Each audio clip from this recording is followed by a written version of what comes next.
오늘 제목 다 같이 함께 읽어보겠습니다. 시작. 옆에 분에게 시작. 네, 오프로드를 달려도 즐거워지는 이유. 오프로드를 원래 좋아하시는 분들이 또 계시긴 해요. 그래서 이거 원래 다들 싫어하나 이런 얘기가 아니고, 또 오프로드, 여기서 의미하는 오프로드는 굉장히 힘든 그런 상황과 또 그런 것들을 의미합니다. 네. 우리들은 하나님께서 위대한 계획을 우리에게 말씀하시고 또 그 역사를 주관해 가시는 동안에 끊임없이 하나님의 일하심에 대해서 의문을 가지고 또 궁금증을 가지고 또 때로는 원치 않지만 불평을 가질 때가 있으면서 주님 앞에 그렇게 기도할 때가 참 많습니다. 신기한 것은 하나님이 출애굽을 시키겠다고 했을 때부터 이스라엘 백성에게 더 어려움이 생겼다는 겁니다. 하나님께서 출애굽을 시킨다고 말씀을 하시면 일이 술술술술 잘 풀려야 된단 말이에요. 모세가 가기 전에 이미 바로의 마음이 눈 녹듯이 막 사라라라라 이렇게 녹아가서 모세가 한 번만 탁 얘기하면 아이고 그래요, 아이고 당신의 백성, 아이고 가셔야지요, 이렇게 보내야 되는 거지 않아요? 그죠? 많은 그리스도인들은 이렇게 세상 일을 생각합니다. 적어도 내 삶에 있어서 하나님이 역사하시면 이렇게 돼야 한다는 기정사실이라고 생각하고 살아간단 말이에요.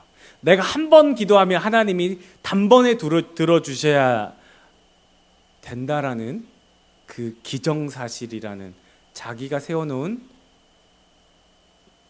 가정하에 살아간다는 거죠. 그래서 많은 사람들이 시험에 빠지는 이유는 하나님의 뜻과 전혀 다른 자신의 뜻에 따라서, 이 뜻이라는 거는 예수님을 안 믿는 게 아니에요. 예수님 안에서 살아가는데도 불구하고 하나님이 원하시는 뜻이 아니고 전혀 다른 내 뜻대로 기도하고 내 뜻대로 신앙을 주님 앞에 들이대는 거예요. 이렇게 해주셔야 되는 거 아니겠습니까? 이러니까 어긋나요? 안 맞아요? 기도가 응답이 잘 안 돼요? 뭔가가 원하는 대로 은혜가 없다고 생각이 돼요? 힘들어지기 시작하는 거예요. 믿지 않을 때는 더 잘 됐었던 것 같은데 계속 충돌이 일어나기 시작합니다. 내적 갈등이죠. 자, 여러분, 분명히 성경은 우리에게 말씀합니다. 하나님, 내가 내 백성을 보내라고 말씀하실 때부터 문제가 꼬이기 시작했다라는 거예요. 자, 다음 말씀 한번 읽어볼게요. 시작. 너희는 백성에게 다시는 벽돌에 쓸 짚을 전과 같이 주지 말고 그들이 가서 스스로 짚을 줍게 하라. 화가 난 거예요. 얘네들이 나간다고 하니까 안 되겠다. 얘네들이 한가한가 보다. 스스로 집 구해가지고 자기들이 그 벽돌을 구워서 성을 만들게 해야겠다. 하나님의 계획은 이스라엘 백성들을 죽이려는 계획처럼 보여지기도 합니다. 이스라엘 백성, 선민, 바로 우리를 의미한 거예요. 하나님의 계획이 시작이 됐는데 힘들어지는 거예요. 하나님의 계획이 시작이 됐는데 왜 힘들어져? 내가 잘못 들은 거 아니야? 혹은 내가 기도 응답을 잘못 받은 거 아니야? 혹은 내가 신앙생활을 제대로 한 거 아닌 거 아니야?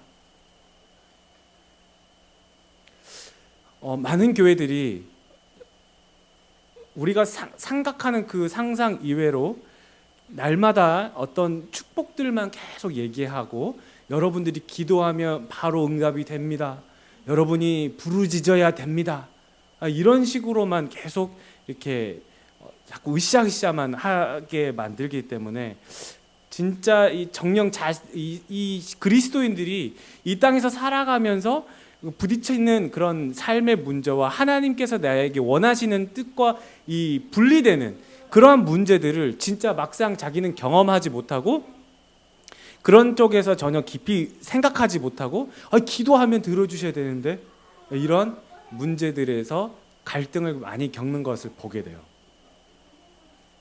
도저히 이해할 수 없는 상황으로 치닫게 하는 일을 종종 경험하게 됩니다. 하나님은 내 편이 아니네? 너무한 거 아니냐는 불만 섞인 기도로 일관할 때가 있어요. 받아들이기 힘든 상황에서 마치 낭떠러지 같은 소식을 듣게 될 때 지치게 만들고 소망을 잃어버리게 됩니다. 그런데 그것은 어디까지나 내 눈에 보이는 면만 두고 판단하는 겁니다. 맞아요. 눈에 보이는 것만 판단하자면 하나님은 못된 하나님, 나는 비참한 사람. 그죠? 지금 내 백성을 돌리도 이렇게 했어요. 모세가. 내 백성을 보내라 그랬더니 안 되겠어. 더 심하게 힘들게. 하나님은 못된 하나님, 우리는 비참한 사람. 하나님이 다 준비를 해놓고 하셔야지. 아니 이제 와가지고 어떻게 이렇게 한다는 거야. 여러분들은 이미 출애굽의 여정을 다 알고 있어요. 이제 바로가 어떻게 나올 거라는 걸 다 알고 계신단 말이에요. 스포일러가 있었단 말이죠. 에? 반전이 없단 말이에요. 다 알아요. 지금 하나님 뭘 준비했어요? 10가지의 재앙이 있단 말이에요. 하나님이 이집트의 이 신들을 다 완전히 그냥 타다다다닥 목을 다 치고 이스라엘 백성을 이제 완전히 얘네들을 깔아 뭉개고 딱 하게 하시려고 지금 하나님이 계획해 놓으셨단 말이에요. 여러분 이걸 다 알잖아요. 그죠? 그렇다면 그 일들이 여러분에게 있다면 여러분 믿으시겠어요? 왜 안 믿어? 그럼 왜 여러분들 안 믿냐고요? 이게 문제라는 거예요. 내 인생이 그건 구약 모세니까 이렇게 하니 나는 모세도 아니고요. 내 인생의 10재앙은 더 이상 왜요? 왜 하나님을 그 정도로 여러분들이 구속해 버리냐는 거예요. 내 팔이 짧으냐? 하나님 말씀하시잖아요. 내 팔이 짧으냐? 내가 그 정도로 능력이 없는 것 같아? 정말 막히는 말씀하시는 거예요. 하나님을 제한해 버려요. 하나님의 능력을 내 스스로 제한해 버려요. 하나님 하시겠다는데. 물론 그런 물이 피로 변하고 이런 재앙, 이런 일들을 여러분에게 하시지는 않겠죠. 그러나 여러분이 생각할 수 없었던 이런 반전들이 준비되어 있는데 그걸 믿음으로 나아가지 못하니까 그래 거기까지. 심지어 여러분 모세가 그 얘기를 하나님이 가라 그래서 했던 나머지 그 이후로 주변 사람들마저 눈에 보이는 대로 판단하고 붙이기 시작하는 거예요. 뭐라 그래요 사람들이? 이제 자기 같은 백성들이 이렇게 얘기해요. 시작. 그들에게 이르되 너희가 우리를 바로의 눈과 그의 신하의 눈에 미운 것이 되게 하고 그들의 손에 칼을 주어 우리를 죽이게 하는도다. 여호와는 너희를 살피시고 판단하기를 원하노라. 하나님 가라 해서 왔더니 되려 이스라엘 백성들은 하나님이 너희를 심판하기 원해서 그런 얘기를 하는 거예요. 오히려 이전보다 더 어렵고 힘든 상황이 오기도 합니다. 그러면 우리는 이것이 벌어진 상황을 거꾸로 되짚어가면서 뭐가 문제였지? 내가 신의 살 가지 말았어야 됐나? 아니 내가 양을 치질 말았어야 됐나? 내가 끝까지 우길 걸 괜히 하나님이 가라 그래가지고 내가 왔나? 찾아가면서 거꾸로 되짚어가면서 불평할 때가 있어요. 하나님의 뜻이라면 왜 이러한 어려운 일이 생기겠는가? 이건 아닌 것 같다. 여러분요, 여러분들이 선택하신 그 가운데 여러분들이 기도하면서 하나님께서 여러분 마음 가운데 새로운 소원을 주신 것은 결코 뒤집을 수 없어요. 여러분이 어떤 길을 가든 그 길로 다시 오게 돼 있어요. 그건 하나님의 예정이에요. 하나님이 여러분 가운데 마음의 소원을 두시고 그 소원을 계속 빌드업 하시는 거예요. 막 만들어 가시면서 그 자리를 오게 하시는 거예요. 그리고 그 사람을 만나게 하세요. 그 가운데는 여러분들의 선택들이 있겠지만 하나님께서 인도하셔서 여러분들을 선택하게 하시는 거예요. 그러니까 은혜의 길인 거예요. 우리의 인생은 은혜의 길인 거예요. 우리가 눈에 보이는 상황만 이해하고 자신의 연약함을 최대한 살려서 피해보려고 하는 것은 겸손의 모습이 아니에요. 오히려 순종하지 않으려는 마음의 동기에서 비롯된 거예요. 주님 전 연약합니다. 주님 전 약합니다. 절대 그 일은 할 수 없습니다. 이거는 순종하지 않으려는 마음의 동기인 거예요. 겁나는 거죠. 겁이 나버리는 거예요. 하나님은 내 자신의 꼼수를 잘 압니다. 저도 신학교에 막 입학했을 때 그때 한국에서 내노라 하는 목사님들의 설교를 종종 들으면서 컸어요. 그때 그분들의 몇 가지 공통된 메시지가 뭐였냐면 하나님은 준비된 자를 쓰신다라는 슬로건이었어요. 한 번쯤 여러분 들어보셨을 법한 90년대 학교를 다니셨던 분들은 많이 들어보신 하나님은 준비된 자를 쓰신다. 맞습니다. 그러면 지금 이렇게 얘기하는 거는 제가 그게 살짝 안 맞다고 그렇게 얘기하는 거 아니겠어요? 그럼 그때는 맞고 지금은 틀리고 여러분 준비된 자를 쓰시는 건 맞는데 그들을 준비시킬 때 어떻게 준비를 시키셨는가? 준비시키기 전에는 어떤 모습이었는가? 사실 이 부분에 대해서 하나님 우리에게 계속 말씀하고 계시는 거예요. 준비된 자를 쓰신다는 맞아요. 근데 준비시키고 있는 자도 쓰시는 거예요. 여러분 여기서 우리가 간과하지 말아야 할 것, 그냥 지나쳐 버리지 말아야 할 것은 자기 스스로 저는 할 만한 사람이 아닙니다를 연신 세뇌시키는 순간 하나님의 계획과 전능하심에 대해서는 잊어버리게 된다는 거예요. 내 팔이 그렇게 짧으냐? 여러분 기억하셔야 돼요. 나는 약합니다만 계속 얘기하잖아요. 그럼 주님은 강하십니다가 빠져버리는 거예요. 나는 못합니다만 계속 있으면 하나님의 전능하심이 나와야 되는데 그게 안 나오면 신앙이 엇박자로 나가기 시작하는 거예요. 엇박자 뭔지 아시죠? 이렇게 쳐야 되는데 보는 사람마다 이렇게 이제 저는 할 만한 사람이 아닙니다. 오늘 모세가 얘기했던 것처럼 저는 본래 말을 잘 못합니다. 사실 이 말은 틀린 말이 아니에요. 자기 자신을 직시한 거잖아요. 그래서 뭐라고 합니까? 주님이 함께 하겠다는 거예요. 잘 못해요. 본래 이런 사람이에요. 저는 잘할 수 없어요. 그래서 주님이 함께 하겠대요. 그럼 된 거 아니에요? 제가 이 여러 가지를 잘 할 줄 몰라가지고 그래서 내가 너와 함께 할 거야. 그래서 내가 너와 함께 할 거야. 이 정도 되면 여러분 된 거 아니겠어요? 아무리 부족한 사람이 할 때 옆에 유능한 어떤 경영을 한 사람이나 어떤 법조계에 있는 무슨 장 이런 변호사가 함께 딱 한다면 여러분 뭘 못 하겠습니까? 그보다 더 능력 있으신 하나님이 여러분과 함께 하시겠대요. 나는 별로 중요한 거 아니고요. 그냥 연봉 좀 더 올라가면 좋겠고 그냥 중요한 건 아니에요. 그냥 결혼하면 되고요. 그냥 우리 아이들 그냥 학교 가면 자그마한 이런 소망 그리고 그냥 로또 좀 이렇게 주식 좀 올라가면 좋겠고요. 우리가 소원하는 게 지극히 세상적인 거예요. 예수 안 믿는 사람이나 믿는 사람이나 지극히 세상적인 것만 구하는 거예요. 여러분에게 주신 하나님의 소명은 뭐예요? 주식이에요? 여러분 주식이에요? 여러분 주식은 뭐예요? 밥이잖아요. 말이나 우리 주식은 뭐예요? 예. 우리의 주신 소명이 뭐예요? 땅 끝까지 주님이 우리에게 말씀하신 그 명령을 따라 살아가고 예수 그리스도의 그 복음을 전하는 거예요. 주님을 전하는 거예요. 근데 주님을 전할 때 주님이 함께 하시겠다는 거 아니에요? 내가 주님과 함께 살아가는 거예요. 이 세상의 삶을 살아가면서 주님과 근데 그거는 절대 이게 다 빠져버린 거예요.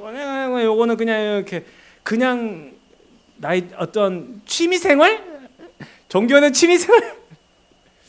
진짜 이게 너무 심각한 거예요. 그래 주님이 오셔서 뭐라고 합니까? 독사의 자식들아라고 얘기하는 거예요.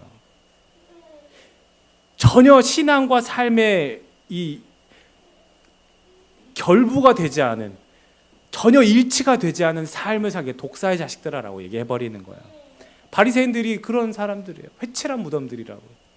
입으로는 하나님을 사랑한다고 하면서도 전혀 완전 물과 기름처럼 분리돼 버린 삶. 주님이 오늘 우리에게 딱 오셨을 때 그래 내가 널 사랑해. 그런데 왜 그렇게 사니? 라고 할 것 같아요. 제가 그게 너무 부끄러운 거예요. 제가 그게 너무 두려운 거예요. 정말 주님이 우리를 사랑하세요. 근데 정말 주님이 우리를 기뻐하실까? 이건 전혀 다른 문제예요. 사랑하시는데 우리의 삶을 두고 기뻐하실까라는 문제는 스스로 자문해 보세요.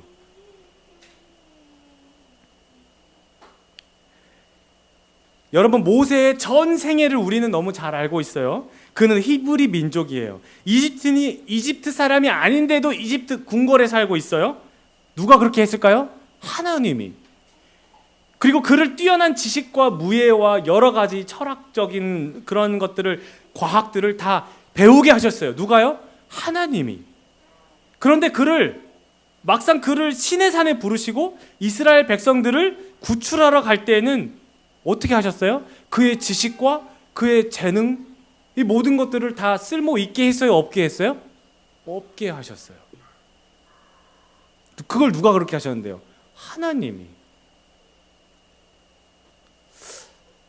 전적으로 구원하는 일에 대해서는, 구원하는 일에 관해서는 그들이 모세가 배웠던 그런 지식과 과학과 무예들이 아무 필요가 없다라는 거예요.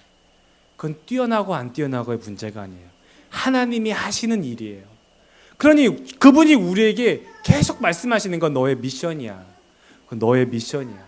그렇게 살아야 돼 라고 하시는 거예요. 왜냐하면 내가 너와 함께 할 거거든. 계속 말씀하시는 거예요. 하나님도 모세를 사랑하세요. 모세를 통해서 해야 할 일이 산더미 같아요. 하나님이 그렇게 배웠던 거 다 써먹지 않고 왜 그러면 하나님 모세를 갖다 부르시는 거예요? 하나님이 직접 하시면 되지. 하나님도 모세를 사랑하니까 모세를 통해서 모세가 해야 할 일들이 산더미 같아요. 그런 모세에게 막 프로그램 명령어를 이렇게 입력시켜서 로봇처럼 일시키는 그런 하나님이 아니라는 걸 여러분들이 이제는 잘 익히 아실 겁니다. 모세의 인격적인 그런 생각과 판단을 존중하시되 하나님 자신을 모세에게 이해시키는 거예요. 난 이런 하나님이야. 티칭 하시는 거예요. 하나님이 나보다 뛰어나시는군요. 하나님이 나보다 대단하시고 위대하시군요. 정확하시군요. 모세 스스로 그 의지를 갖고 하나님을 기쁘게 하기로 결정하는 거예요. 하나님을 기쁘게 하기로 결정하는 거예요. 그렇게 마음을 먹은 거예요. 그게 준비되어 가는 거예요. 여러분, 여러분의 삶에 하나님을 기쁘게 하겠습니다 하고 마음의 결정을 내리는 거예요. 하나씩 마음의 결정도 내리지 않고, 여러분, 우리가 대부분 기도할 때요, 어떤 기도만 많이 하냐면, 하나님 제가 이렇게 살아가게 해 주시옵소서. 이렇게 예수님을 믿는 빛과 소금으로 살게 해 주시옵소서. 살겠습니다는 아니에요. 살겠습니다 도와주십시오가 아니고 해 주십시오. 나는 어떻게 하겠습니다가 아니에요. 절대. 물론 그런 의미를 내포하고 있긴 하겠지만, 여러분, 내가 이렇게 하겠습니다, 주님이 도와주십시오 하는 기도가 필요하다라는 거예요. 이게 계속 여러분 그게 의식하지 않고 그냥 이렇게 도와주십시오, 해주십시오, 주시기를 원합니다, 계속 이렇게만 기도할 게 아니라는 거예요. 주님, 나는 이렇게 주님이 원하시는 대로 하겠습니다. 주님이 도와주십시오. 결단하는 거예요. 결단이 너무 부족한 거죠. 다 같이 한번 시작. 여호와께서 그에게 이르시되 누가 사람의 입을 지었느냐? 누가 말 못하는 자나 못 듣는 자나 눈 밝은 자나 맹인이 되게 하였느냐? 나 여호와가 아니냐? 이제 가라. 내가 내 입과 함께 있어서 할 말을 가르치리라. 주님이 우리를 티치하신대요. 주님이 우리 티치하시는 거예요. 계속 우리 가르치시는 거예요. 난 이런 사람이야. 난 이런 하나님이야. 내가 너에게 그냥 로봇처럼 이미 다 짜졌어. 그냥 넌 가기만 하면은 바로가 손 들고 와, 이렇게. 그게 아니에요. 내가 너와 함께 할 거야. 너는 그 기적을 보게 될 거야. 넌 놀랄 거야. 그러면 넌 하나님이 내가 했다고 너는 고백하게 될 거야. 넌 나를 찬송하게 될 거야. 웨스트민스터 교리 1번 뭐예요? 사람을 지으신 이유가 뭐예요? 하나님을 영광되게, 하나님을 찬송하기 위해서 우리를 지으셨다고 하지 않습니까? 그게 우리의 사람 지으신 목적이 1번이에요. 그거예요. 다 짜놓고 다 해놓으면 그게 뭡니까? 하나님이 우리를 통해서 하신 거, 내가 할 거니까 너 놀래 준비해. 너 놀래야 돼. 알았지? 다단. 너 놀래는 거예요. 하나님 정말 이런 식이에요. 와, 주님 정말 놀랍습니다. 와, 놀랍습니다. 영주권, 우와, 놀랍습니다. 난 한 것도 없는데 어떻게 이렇게 코로나로 이렇게 주실 수가 있으십니까? 여러분, 우리는 다릅니까? 제가 모세를 안 만나봤지만 어쩌면 우리가 모세가 우리보다 더 연약한 사람일 수 있다라는 생각을 해보게 돼요. 모세 선배님은 하나님을 직접 만났음에도 불구하고 여러 차례 거부를 했어요. 완강히 안 간다고. 보낼 만한 사람을 보내십시오. 여러 번 얘기하지 않습니까? 나는 본래 이런 사람입니다.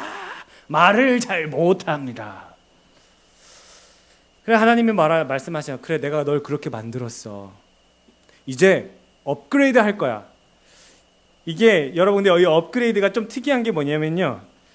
업그레이드 된 제품이 뛰어난 게 아니고 만든 분이 늘 따라다닌다는 거예요. 사실이에요. 이게 업그레이드예요. 이게 기독교가 말하는 업그레이드예요. 다른 종교에서 뭐라 그래요? 당신은 해탈하실 것입니다. 내 눈을 바라봐. 웃다 막 이러면서 하잖아요. 나을지어다 걸어 막 이러면서 예, 세상의 종교들은 그런 식으로 신비주의, 어떤 기복주의들을 다 하고 있어요. 그러나 성경은 처음부터 마지막까지 우리에게 뭐라고 말씀합니까? 네가 업그레이드 될 거야가 아니고 내가 너와 함께 할 거야. 내가 만들어 줄 거야. 내가 그곳에서 건져 줄 거야. 주님이 늘 따라다니는 거예요. 이게 업그레이드예요. 완전 다른 거예요. 넌 그거 할 수 없어. 내가 할 거야. 그래서 넌 놀래기만 하면 돼. 그 푸른 초장 네가 만드는 게 아니야.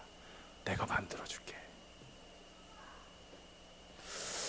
여러분, 또 보면 항상 하나님의 역사가 크고 강한 만큼 그 전조가 항상 상당히 위협적이다는 사실입니다. 이건 아니지 않습니까? 이거 사는 게 아니지 않습니까? 주님이 함께 한다고 하면서 이건 뭡니까? 바닥을 쳐요.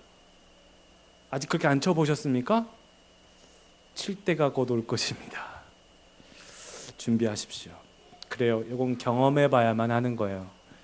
이런 내용이 나오면 그럼 저는 안 하겠습니다, 목사님. 오늘부로 방학 들어갑니다. 하실 분이 계실지 모르겠습니다. 예수 믿으면 편하게 가는 줄 알았더니 그럼 저는 안 하겠습니다. 그런데 여러분, 언젠가는 하게 될 것입니다. 지금 안 하면 피해가는 줄 알지만 나중에 돌아보면 내가 돌아왔구나, 다시 그 자리네라는 걸 알게 될 거예요. 이건 여지없어요. 온 세대가 지나고 우리 믿음의 선배들이 다 그 얘기를 합니다. 지금 몇 세대입니까? 우리 한국만 해도요. 할아버지 할머니의 아버지 엄마들이 계속 그 얘기를 합니다. 다시 돼. 그거 받아들여야 돼. 그거 어차피 네가 해야 할 믿음의 시련이야. 믿음의 시험. 네가 거쳐야 되는 거야. 연단 받아야 되는 거야. 반드시 해야 되는 거야. 이거 피하잖아요. 그럼 돌아갑니다. 다시 그 자리예요. 이 지나간 세월은 뭘로 보상해? 돌아갑니다. 이거는 어쩔 수가 없어요. 다 그 얘기를 합니다. 믿음의 신앙의 선배들이 다 그 얘기해요. 좀 여러분 쉽게 말씀드립니다. A하고 B가 있어요. A는 오프로드예요. 말했던 오프로드를 즐기는 그런 취미 이런 얘기가 아니고 오프로드가 있어요. 길이 험하고 종종 위험한 구간이 있어요. 생명을 잃을 수도 있는 그런. 그러나 항상 신기하게도 기름이 떨어질 즈음에 한국형 휴게소가 갑자기 딱 나타나는 거예요. B는 아스팔트 도로입니다. 오르막도 내리막도 없는 평지예요. 그런데 신기하게도 내가 생각한 것뿐이지 실제로는 주유소도 휴게소도 없어요. 기름 떨어지면 어떡해요? 내가 끌고 밀고 가야 되는 거예요. 목사님 너무 비약적인 거 아니에요? 너무 극단적인 거 아니에요? 그렇지만 여러분, 신앙에 있어서만큼은 우린 정말 비약적으로 살고 있다는 사실이에요. 그게 너무 슬프다는 거죠. 주님 안 찾아요. 될 만하면 살만하면 주님 안 찾아. 그렇지 않아요? 좀 먹고 살만하니까 기도 좀 안 해도 되네, 살만하네. 비약적인 거예요. 진짜 인생이 이렇게 된다니까요. 그 감격과 은혜가 뭔지 감을 잃어버렸어요. 나는 그냥 주님과 이웃 같아. 네이버, 그냥 가까운 것 같은데 실은 퍼스널 디스턴스가 있어요. 주님이 코로나입니까? 이 거리를 두게 퍼스널 디스턴스를 딱 거리를 두고. 이게 가장 큰 죄예요. 가장 큰 죄. 누구를 미워하고 난 욕 안 했습니다. 난 간음하지 않았어요. 나는 도둑질 안 했어요. 여러분, 이거는 정말 부가적인 거예요. 하나님을 가까이 하지 않은 거 가장 큰 죄. 가장 큰 죄. 그 큰 죄를 지어가면서도 나는 누구 때리지 않았어요. 나는 훔치지 않았어요. 이런 얘기하고 있는 거예요. 이 죄를 짓지 않아야 됩니다. 주님이 계속 내 삶에서 간섭하십니다. 계속 성령께서 마음을 이끄세요. 기도해야겠구나. 이 일은 기도해야겠구나. 이 일은 원하는 대로 안 되구나. 기도해야겠구나. 여러분, 침묵하는 겁니다. 내가 들어왔던 또는 불현듯 떠오르는 성경 한 구절, 정확한 내용은 아니지만 성경 어디선가에서 보았던 혹은 들었던 그 메시지를 주실 거예요. 여러분, 내가 주십시오, 믿습니다, 주십시오, 믿습니다 하면서 기도하잖아요. 계속 그렇게만 기도를 하고 침묵 기도를 하지 않으면요, 이미 내 마음은 흥분되어 있는 상태여서 내 마음의 소리가 너무 커요. 들리질 않아요. 그래서 요즘 사람들이 이게 침묵이 없다는 얘기가 바로 그런 거예요. 침묵이 없어. 침묵이 시끄러워. 물론 간절히 부르짖어야 하는 기도도 있어야 돼요. 필요해요. 근데 정말 조용한 곳에서, 은밀한 곳에서 주님과 나와 독대하는 시간이 없단 말이에요. 조용하게. 그러니까 내 마음의 소리만 엄청 큰 거예요. 이것도 해야 되고 저것도 해야 되고 이거 해야 되고 주님 아멘 하고 끝나버리는 거예요. 이제 내가 말할 건데 이러면 주님. 여러분, 일이 갈수록 꼬일 때가 있습니다. 왜 하필 내가 하려고 할 때, 왜 하필 지금 내가 이거 하려고 하는데 주님에게. 그렇다면 여러분, 눈치채셔야 할 건 뭐예요? 하나님이 나서시겠구나. 이 일은 피해서 될 일이 아니구나. 하나님이 열어주시는 상황대로, 이끄시는 대로 내가 진행해야겠구나. 이거 피하지 말고 기도하면서 버텨야겠구나. 마음을 주실 거예요. 이제 좀 일이 풀릴 것 같아서 여러분 마음이 편하십니까? 그렇다면 그 상황 또한 즐기십시오. 즐기세요. 여전히 주님을 사랑하면서 즐기세요. 지금 잠깐 휴게소 들어온 거예요. 먹고 좀 쉬고 기름 넣고 쉬었다가 재충전하면서 주님이 보여주시는 말씀의 내비게이션 딱 켜고 또 출발하는 거예요. 여러분, 이런 오프로드를 달려도 이제는 즐거워지는 이유는 주님이 함께 하신다는 의심의 여지가 없기 때문이에요. 그동안 계속 거쳐왔잖아요. 네, 맞아요. 지금 계속 거쳐왔어요. 이제 그 하나님이 어떻게 하실지를 내가 아는 거예요. 이제 그 하나님이 어떤 하나님인지를 내가 믿는 거예요. 항상 그때그때마다 예비하신 휴게소가 기다려요. 더 중요한 건 하나님에 대한 의심이 없는 것. 100%. 아무리 어려운 난관에 부딪혀도 침착합니다. 난 망했어. 난 어떻게, 이게 뭐야 할 이런 시절이 지났음을 본인도 아는 거예요. 내가 더 성숙해졌구나. 성장했구나. 여러분, 영화 포드 앤 페라리 영화를 보신 분은 알겠지만 이 1960년대 당시 유럽 자동차는 세계 최강이었습니다. 이 1960년대를 배경으로 이 유럽 자동차의 맹주 페라리와 이제 막 자동차를 이제 만들기 시작해가지고 이 세계적인 대회 르망 24에 참가하겠다는 이 포드와의 걸친 일화입니다. 실화죠. 여러분, 그 중에서 이 페라리라는 사람이 만든 자동차 페라리는 여러분 지금도 알다시피 굉장히 유명하고 굉장히 고가에 팔리고 있는 자동차죠. 그런데 이때 미국에서 이 포드라는 자동차가 세계 최고 자동차 경주인 이 르망 24에 도전을 하게 됩니다. 르망 24가 뭐냐면 잠깐 제가 설명을 해드리면 24시간 동안 2명의 운전자가 4시간 동안 교대로 24시간 동안 계속 경주를 하는 겁니다. 그런데 그때는 지금 같은 트랙이 있는 게 아니고 이 프랑스의 한 구간에 그냥 도로, 사람이 살고 있는 그 마을을 그냥 이렇게 막아가지고 이렇게 그냥 트랙으로 만든 거예요. 그러니까 어떤 안전장치 그런 설비가 전혀 없고 비가 오거나 밤이 되면 라이트를 켜야 되고 또 와이퍼가 이렇게 작동을 해야 되는데 그 당시에 아주 고질적인 문제였던 이런 헤드라이트가 나가버리면 밤에는 바로 아웃, 비가 오거나 해버리면 와이퍼 고장나면 바로 아웃돼 버리는 거예요. 실제로 이 르망 24가 얼마나 위험한 스포츠였냐면 당시에 치사율이 24%나 됐어요. 운전자 4명이 대회에 참가하면 경기가 끝나면 1명은 없어졌다는 사실이죠. 더욱이 이 자동차를 가라지에서 수제로 손으로 직접 만든 자동차를 이 시속 250에서 300km로 이렇게 밀어붙였기 때문에 엔진이 폭발하는 경우가 많았고 또 그 오일이 지나가는 그런 파이프라인들이 조립이 잘못돼서 이그니션 점화가 돼서 폭발하는 경우가 굉장히 많았고요. 공기 저항을 생각하지 못해서 300km 달리면 얼마나 빨리 날르겠어요? 그러니까 약간 이런 언덕이 있으면 붕 떠버리는 거예요.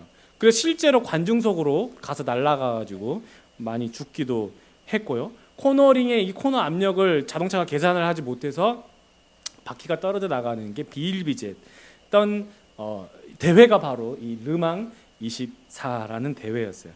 여러분, 그런데도 왜 이 대회에 참가할까요? 르망에서 우승하는 자동차는 이런 모든 상황에서 버텨낸 최고라는 영예가 주어질 뿐더러 세계에서 제일 좋은 자동차라는 레전드가 되기 때문이에요.